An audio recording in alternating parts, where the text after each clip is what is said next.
Terima kasih ya Tuhan untuk kasih dan penyertaan-Mu di dalam hidup kami. Terima kasih karena Engkau sudah menjaga sepanjang malam kami di dalam ketiduran kami. Kami bersyukur karena Tuhan masih memberikan kesehatan, kekuatan pada pagi hari ini.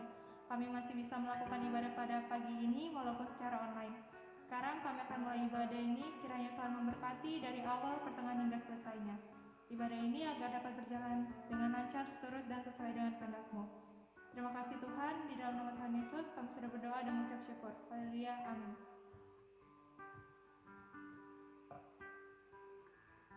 Teman-teman, saya undang untuk berdiri, mari kita menyanyi Sungai Sukacitamu.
Alkitab yang terambil dari kitab 1 Korintus 10 ayat 13.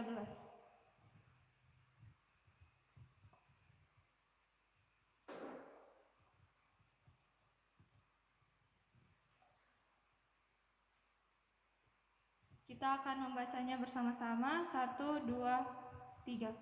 Pencobaan-pencobaan yang kamu alami ialah pencobaan-pencobaan biasa yang tidak melebihi kekuatan manusia. Sebab Allah setia dan karena itu Ia tidak akan membiarkan kamu dicobai melampaui kekuatanmu. Pada waktu kamu dicobai, Ia akan memberikan kepadamu jalan keluar sehingga kamu dapat menanggungnya. Amin firman Tuhan. Kita akan memuji Tuhan, kita menyanyi Dia Mengerti.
hati dan pikiran kita. Mari kita menyanyikan lagu seperti Rusa Rindu Sungaimu.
Suarga Malah.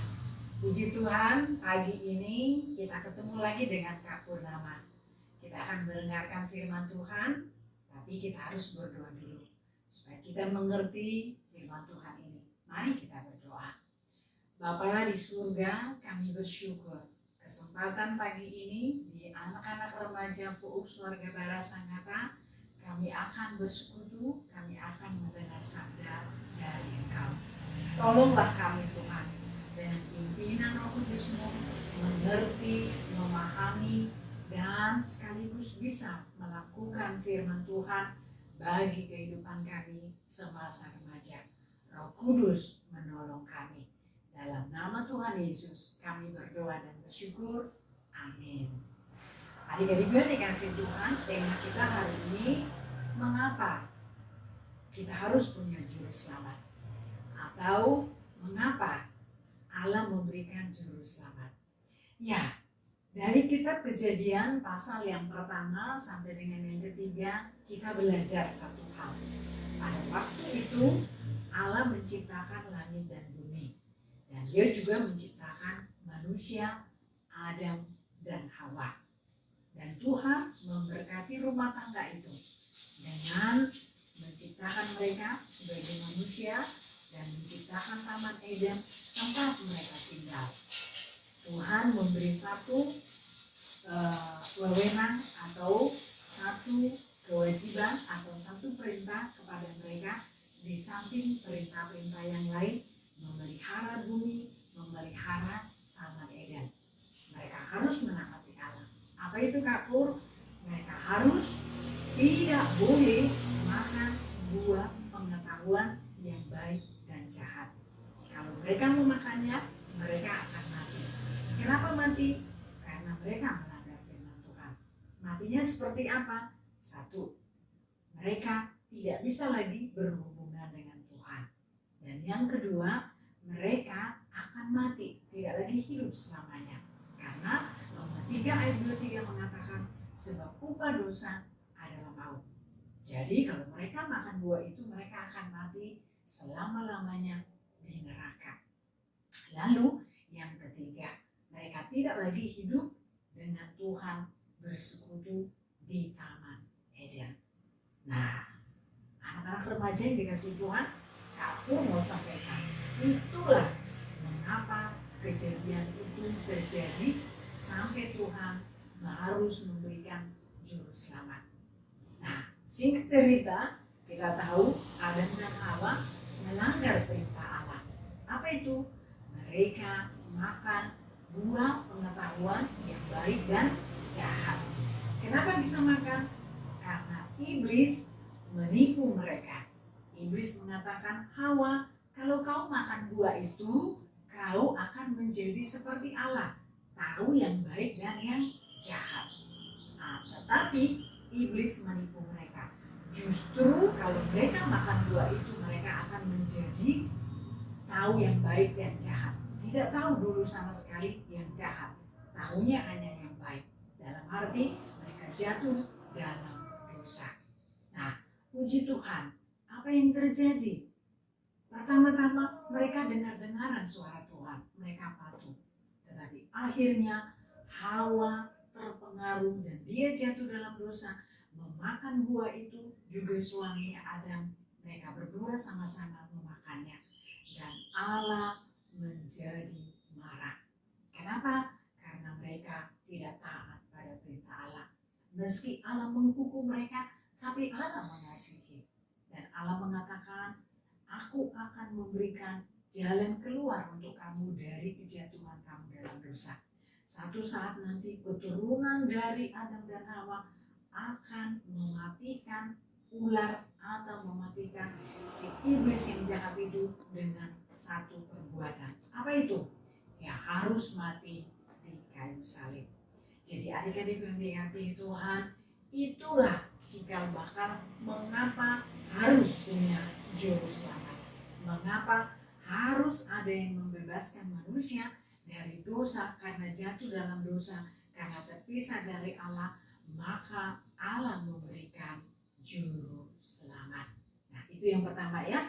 Jadi Allah menjanjikan juru selamat. Nanti kalian bisa baca di Kejadian 3 ayat 15. Yaitu kenapa juru selamat harus diberikan. Karena di dalam perjanjian lama, setiap manusia yang melakukan kesalahan, mereka harus mengorbankan domba untuk menghapus dosa mereka, dengan diwakili oleh imam-imam di perjanjian lama.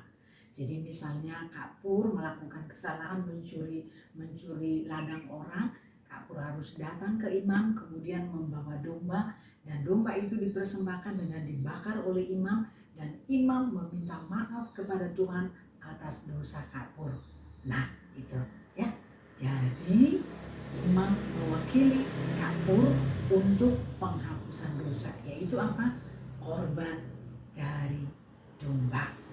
Jadi Allah telah menetapkan setiap manusia di perjanjian lama yang melakukan dosa harus memberikan korban persembahan berupa binatang macam-macam. Ada merpati, ada domba, ada sapi, dan sebagainya. Tergantung ekonomi orang itu. Jadi untuk penghapusan dosa harus ada korban dari manusia. Dan Allah memberikan korban untuk penghapusan dosa manusia. Yang kedua adalah harus ada korban. Dan Allah memberikan siapa?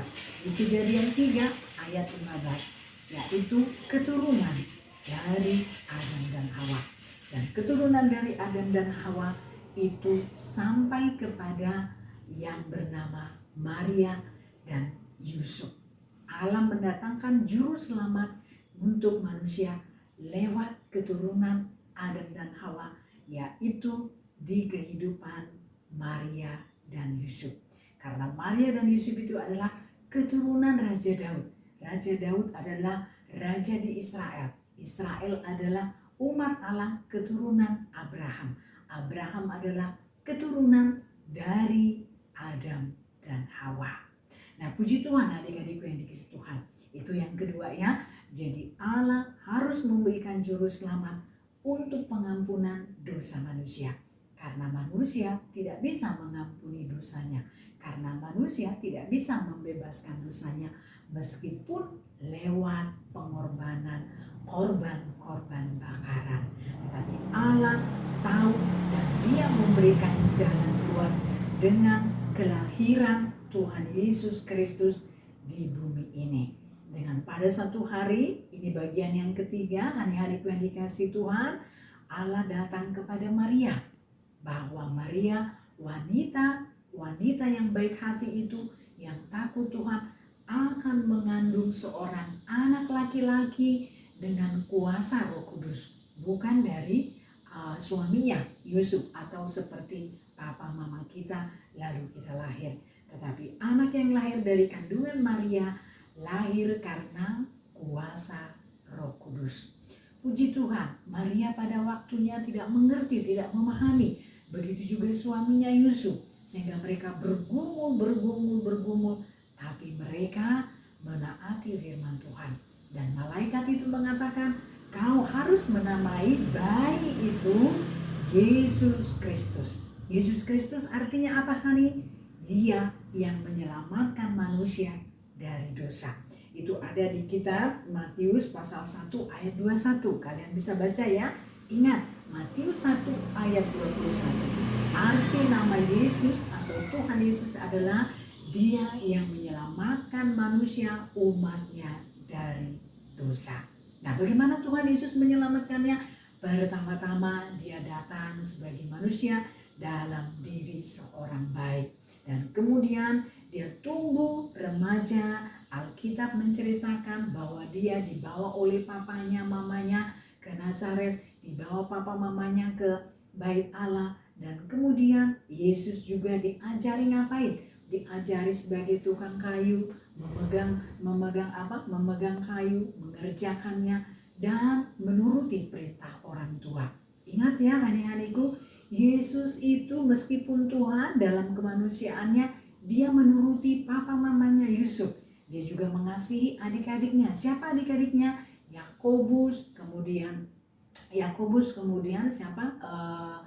Yudas, tapi bukan Yudas Iskariot. Yang menulis kitab Yudas itu adiknya Tuhan Yesus, dan adik-adik perempuannya ada. Dan puji Tuhan, Yesus Tuhan Juru Selamat kita itu bertumbuh sampai akhirnya di usia 30 tahun. Nanti kalian bisa baca Yohanes ayat 1 ayat 25. Tuhan Yesus mulai pelayanan. Pelayanan apa? Memberitakan kerajaan Allah. Memberitakan bahwa Dia adalah akan datang sebagai Mesias untuk menyelamatkan manusia. Memberitakan bahwa Dia datang ke dunia ini membebaskan manusia sebagai korban untuk pengampunan dosa. Dan Dia beritakan itu dari satu tempat ke tempat yang lain dengan tulus, dengan rajin, dengan tekun, dengan berusaha. Dan Dia juga melibatkan siapa? 12 orang murid untuk menjadi muridnya. Dan kemudian diajari firman Tuhan, diajari berita keselamatan, berita pertobatan. Dan kemudian Dia hidup dengan para murid-murid itu selama 3,5 tahun. Adik-adikku yang dikasihi Tuhan, dalam pelayanan selama 3,5 tahun itu, Yesus banyak membuat berbagai peristiwa. Apa itu? Salah satunya adalah menunjukkan kemahakuasaannya. Dia adalah Tuhan. Pada waktu murid-murid sedang dalam perahu, mereka diterpa angin badai topan, mereka akan mati karena akan tenggelam. Dan Yesus sedang duduk di buritan kapal atau perahu itu. Para murid-muridnya membangunkan, dan kemudian Yesus bilang ke danau itu, hei danau, angin ribut, laut gelombang reda. Dan gelombang laut itu, angin ribut itu ikut perintah Tuhan Yesus. Kenapa kali? Karena Dia Allah, Dia Tuhan, tapi Dia manusia biasa. Dia berkuasa mengatur seluruh kehidupan di dunia ini. Jadi semua di dunia ini tunduk kepada Dia. Kenapa? Karena Dia Tuhan. Ya, itu salah satunya. Apalagi Dia membuat 5 roti 2 ikan menjadi 5.000 ikan, lebih 5.000 roti. Bahkan Alkitab mencatat Dia bisa ngapain? Lebih 12 keranjang. Apa itu maksudnya? Yesus itu maha kuasa. Yesus itu bisa sama seperti Allah, dan Dia adalah Allah. Dalam kemanusiaannya Dia juga apa? Allah. Jadi Juru Selamat kita itu bukan manusia seperti kapur yang tidak bisa buat mujizat. Yesus bisa buat mujizat. Juru selamat kita Yesus itu bukan seperti kapur yang tidak bisa membangkitkan orang mati. Yesus bisa membangkitkan orang mati karena dia adalah Allah, karena dia adalah Tuhan. Yesus menyembuhkan sakit penyakit lepra, menyembuhkan yang buta, menyembuhkan yang tuli, menyembuhkan yang bisu, menyembuhkan yang lumpuh, menyembuhkan yang sakit lepra. Kenapa? Karena Yesus itu adalah Tuhan. Jadi sekarang kita mengerti ya, dari firman Tuhan ini, Yesus itu Tuhan, dia juru selamat, dia Allah. Dia juga manusia biasa datang ke dalam dunia seperti kapur, bisa menangis, bisa sedih, bisa capek, bisa lelah. Tapi dia tidak berdosa. Dia tidak punya dosa, dia tidak bisa berbohong, dia tidak bisa menipu, dia tidak bisa berdusta. Nah, itulah juru selamat. Kenapa? Karena kalau dia berdosa, dia tidak akan bisa membebaskan kapur dari dosa. Karena kapur berdosa, dia berdosa. Jadi sama-sama berdosa, tidak bisa. Nah, Allah itu dalam diri Tuhan Yesus, dalam Tritunggal Putranya, dia adalah Allah yang menjelma jadi manusia. Puji Tuhan. Ini yang ketiga. Yesus juru selamat kita tidak berdosa. Dia Allah, dia melakukan banyak mujizat. Dunia tunduk pada dia, taat pada dia, dia berkuasa. Dan yang keempat, apa itu? Dikatakan di sana, ia adalah Allah dan diberikan kuasa untuk mengampuni dosa manusia. Nah, adik-adikku yang dikasih Tuhan, apa yang dibuat Tuhan untuk membebaskan kita dari dosa? Nah, adik-adikku, Kak Pur kasih tahu, ketika Adam dan Hawa jatuh dalam dosa, hukumannya tadi Kak Pur sudah bilangnya, mereka akan masuk neraka selama-lamanya. Lalu yang kedua, mereka akan putus hubungan dan dengan Tuhan Allah. Lalu mereka juga akan apa? Akan mati disalibkan seperti Tuhan Yesus. Jadi dia harus dihukum di neraka, putus hubungan dengan Allah, dan disalibkan. Nah, Tuhan Yesus datang ke dalam dunia supaya membebaskan manusia dari dosa, perbudakan dosa, kutuk dosa. Dengan cara apa, Hani? Yesus harus disalibkan. Kenapa? Karena hukuman Allah kepada manusia Adam dan Hawa dan generasinya adalah mereka harus dihukum disalib dan kemudian mati masuk neraka. Nah, inilah tujuan kedatangan Tuhan Yesus, supaya kapur yang seharusnya disalib digantikan oleh Tuhan Yesus yang disalib. Kapur yang bersalah dari turunan Adam dan Hawa yang seharusnya masuk ke dalam neraka selama-lamanya dihukum Allah, tidak jadi dimasukkan ke neraka karena Tuhan Yesus yang masuk ke neraka. Ya, oke, sekali lagi supaya kalian ngerti ya. Sekali lagi, kenapa Tuhan Yesus harus mati di kayu salib dan kemudian masuk neraka? Karena hukuman Allah kepada Adam dan Hawa dan keturunannya sampai kapur dengan yang lain adalah kita harus dihukum Allah dengan disalib, kemudian mati dan masuk ke neraka. Allah sayang pada kita, makanya dia tidak mau kita kapur disalibkan. Dia tidak mau kita masuk neraka. Jadi Tuhan Yesus bilang kepada Bapa di surga, Bapa, aku mengasihi semua manusia. Aku mengasihi semua anak-anak persekutuan Swarga Barat, anak-anak remaja. Jangan hukum mereka, jangan salibkan mereka, jangan masukkan mereka ke neraka, jangan putuskan hubunganmu dengan mereka. Aku sayang sama mereka Tuhan. Jadi aku saja yang disalibkan, aku saja yang masuk ke neraka. Hukum aku Allah, hukum aku Allah Bapa, kata Tuhan Yesus. Jangan hukum anak-anak remaja Swarga Barat. Dan itulah yang terjadi.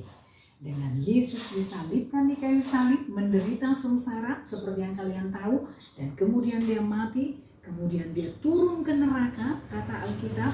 Di sana dia disiksa menggantikan kita. yang seharusnya disiksa dan kemudian bangkit kembali.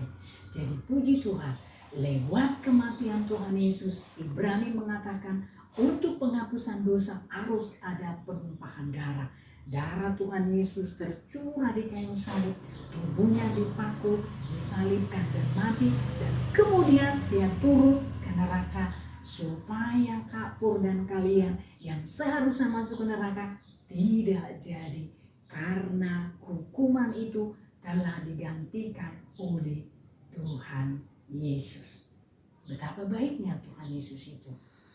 Kita dibebaskan dari kutuk dosa, belenggu dosa, kuasa dosa, perbudakan dosa.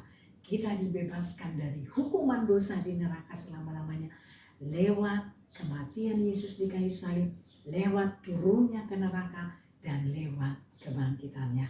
Jadi Kapur, seluruh anak-anak Kapur di surga barat tidak lagi dihukum Allah di salib, tidak lagi dihukum Allah di neraka, karena Tuhan Yesus sekali lagi sudah menggantikan penghukuman Allah kepada Tuhan Yesus. Ya, Kapur harap kalian mengerti mengapa juru selamat harus ada dan mengapa Tuhan Yesus yang dikirim, mengapa Tuhan Yesus harus menjelma menjadi manusia, dan mengapa Tuhan Yesus harus disalibkan, masuk ke neraka, dan kemudian bangkit lagi. Tidak lain, tidak bukan adalah apa sayang? Supaya kita tidak binasa selama-lamanya. Kitab Yohanes pasal 3 ayat 16 mengatakan, karena begitu besar kasih Allah akan dunia ini, sehingga ia telah mengaruniakan anaknya yang tunggal, supaya siapa yang percaya kepadanya tidak binasa, melainkan beroleh hidup yang kekal. Nah, hari-hariku yang dikasih Tuhan, kita sudah mendapati arti tema ini. Siapa juru selamat dan mengapa Tuhan Yesus menjadi Tuhan dan juru selamat kita? Semata-mata adalah karena kasih-Nya yang luar biasa untuk kita. Dari firman Tuhan ini kita belajar beberapa hal. Satu, Tuhan Allah mengasihi kita. Meski nenek moyang kita sudah dari dalam dosa, Dia mengampuni dan memaafkan. Yang kedua, Dia memberikan juru selamat lahir dalam diri Maria dan seperti manusia. Yang keempat, Dia memberikan anaknya yang tunggal Tuhan Yesus mati di kayu salib, membebaskan kita. Jadi kita tidak jadi dihukum oleh Allah di salib dan di neraka, tapi kita bebas dan merdeka dari dosa. Yang kelima, dosa Kapur dan kalian sudah diselesaikan. Jadi dosa tidak menguasai kita lagi. Kalau kita terima Yesus menjadi Tuhan dan Juru Selamat, Roh Kudus-Nya akan menolong kita tidak mau lagi melakukan dosa. Meski masih hidup berdosa, tetapi terus-menerus dibaharui Tuhan, sehingga kita jijik tidak mau melakukan dosa. Kenapa? Karena Yesus tidak berdosa. Yesus Roh-Nya yang ada di dalam kita menolong kita tidak melakukan dosa. Oke, hari-hariku yang dikasih Tuhan, doa Kapur, kalian mengerti firman Tuhan ini dan menjadi berkat bagi kita. Terima kasih untuk Cindy dan semua anak-anak remaja, juga pengurus remaja yang mengundang Kapur untuk bawa firman Tuhan hari ini. Next time kita bisa ketemu lagi. Biarlah firman Tuhan ini menjadi berkat bagi kita. Mari kita berdoa. Tuhan Bapa yang baik, terima kasih untuk firman-Mu pagi hari ini.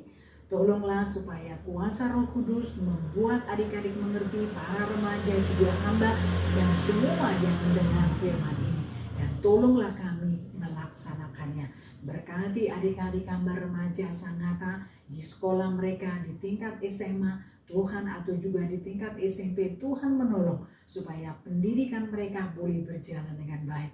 Tolong juga mereka dalam bergaul di rumah, di sekolah, kalau nanti sudah masuk sekolah kembali, dan juga di gereja dalam persekutuan. Biarlah mereka adalah anak-anak yang dengar-dengaran firman Tuhan. Bantu dan tolong studi mereka berjalan dengan baik, baik lewat Zoom, baik juga lewat online, bahkan nanti kalau sudah lewat tatap muka. Tuhan berkati, lindungi mereka Tuhan, supaya tidak ada satupun yang terkena virus corona. Juga kakak pembina Cindy dan Rianto, Christine, dan semua adik-adik kakak-kakak pembina siapapun Tuhan, Tolong urapi berkati mereka juga para pendeta, evangelis, dan para majelis Pokok Suarga Bara, seluruh jemaat Suarga Bara. Tuhan memberkati. Secara khusus adik-adik hamba anak remaja yang memulai semester ganjil hari ini, Tuhan berkati studi mereka, orang tua mereka, seluruh hidup mereka. Bahkan kami juga memberkati gereja Pokok Suarga Bara dalam pelayanan hidup mereka. Tuhan menjaga melindungi supaya tidak terkena virus corona. Tuhan punahkanlah virus corona di Suarga Bara, Sangatta, juga di Indonesia, agar kami bisa hidup normal dengan sama seperti dulu melayani Tuhan. Terpuji Bapa yang baik. Dalam nama Tuhan Yesus kami berdoa dan bersyukur. Amin. Oke, adik-adikku yang dikasih Tuhan, sampai di sini dulu Kak Pur temani kalian. Lain kali kita ketemu kembali di dalam pelayanan yang sama. Tuhan Yesus memberkati. Amin. Sebagai respon atas firman Tuhan yang telah kita dengarkan, mari kita menyanyi Bapa yang kekal.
Saatnya kita akan memberikan persembahan. Persembahan bisa diberikan melalui transfer yang tertera di layar, atau bagi yang mempunyai dompet digital seperti GoPay bisa memberikan dengan cara scan barcode yang tertera di layar. Sambil memberikan persembahan, kita menyanyikan pujian Bersyukurlah.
Mari kita berdoa. Terima kasih Tuhan atas berkat dan perlindungan-Mu dalam minggu ini. Terima kasih juga atas nafas kehidupan dan hari yang cerah pada hari ini.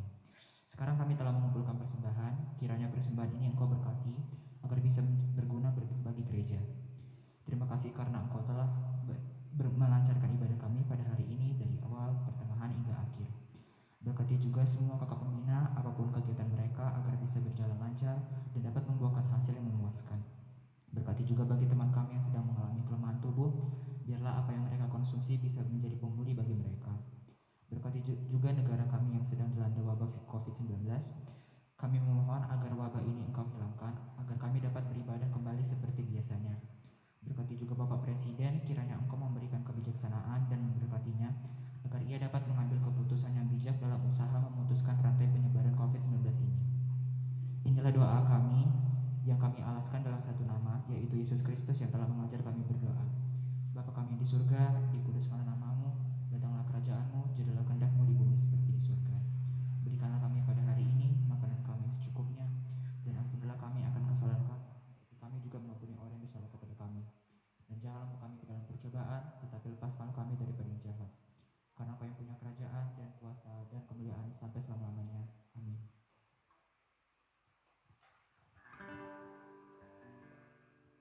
Untuk mengakhiri ibadah kita pada pagi hari ini, saya undang teman-teman untuk berdiri, kita bernyanyi Tuhan Yesus Baik.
Adik-adikku yang terkasih di dalam Tuhan, jalanilah hari-hari kehidupanmu sebagai anak-anak Tuhan yang terus setia melakukan perintah Tuhan dalam kehidupanmu sehari-hari.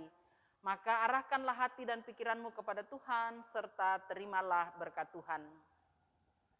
Kasih karunia, rahmat, dan damai sejahtera dari Allah Bapa dan persekutuan dengan Tuhan Yesus Kristus, serta pertolongan Roh Kudus menyertai adik-adik sekalian dari saat ini sampai selama-lamanya. Amin. Silakan duduk, dipersilakan untuk saat teduh. Ibadah kita telah selesai, silakan di subscribe lalu tekan lonceng notifikasinya untuk update ibadah setiap minggunya. Jangan lupa komen ya, sampai jumpa minggu depan. Tuhan Yesus